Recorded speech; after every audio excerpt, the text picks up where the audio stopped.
Hi, I'm Estelle James, Director at Robert Half. Since I started recruiting in 1999, we've seen a shift in how professionals find work. This has been massively influenced by the rise of online communication channels. We all live in a digital world now. Increasingly, hiring managers don't just rely on a CV, cover letter and interview before deciding whether or not to offer you a position. Social media is playing a growing role too. With this in mind, you should ensure that your digital footprint is both suitably professional whilst also showcasing your personal brand to any would-be employers and convincing them that you deserve the job. Depending on your privacy settings, all of your social media outlets could be reviewed by hirers. But LinkedIn is the primary one for business, so it's important that you get this one right. Your profile is like an extension of your CV. Make sure you complete all the relevant fields to demonstrate your successes, both in working and educational history.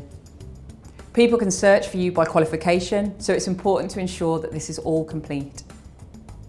Include a professional photo of yourself and list your interests to complement the rest of the content so that recruiters can get a more rounded impression of you. A recent Robert Half survey has found that 65% of UK finance directors rate your experience section as the most important element on your profile. So consider this when you construct it. Also think about using keywords for the industry so that you make your profile easier to find when people are conducting a search. Where LinkedIn differs from a regular CV is in its ability to link you to the people who work in the industry. This can include colleagues or others you've worked with in a business capacity who can endorse you or recommend you, which will add to your credibility of your profile.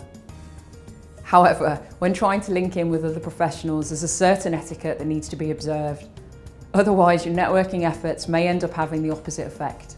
If you meet someone in person and exchange business cards or contact details, ask if you can connect with them. Leaving it for weeks or months could mean they forget who you are and you could have lost a potentially useful contact. You can add people without having met them before, but you need to fully explain why you've added them or they may consider your request spam. Always change the default invitation text, as doing so will demonstrate that you considered the action before adding them to your network. Other than LinkedIn, most people will probably be on Facebook and some on Twitter. While you may not be planning on using these to help you get a job, many future employers will search for you on them and flesh out your CV and find out more about your personality. So don't post or tweet things you wouldn't want them to see. You can always amend your privacy settings so that only people you know can see what you include.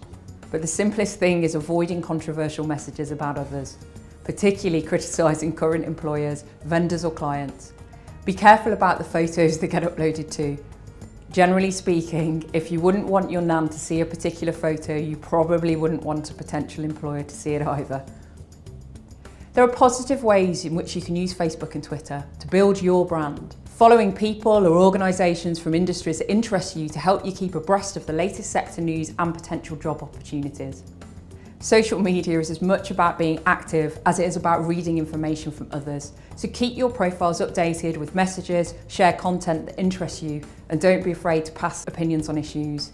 Spelled correctly and well thought out, they can help you to build out your personal brand. Utilise social media to help boost your job prospects by keeping them updated with relevant content that builds you up and sets you above other candidates.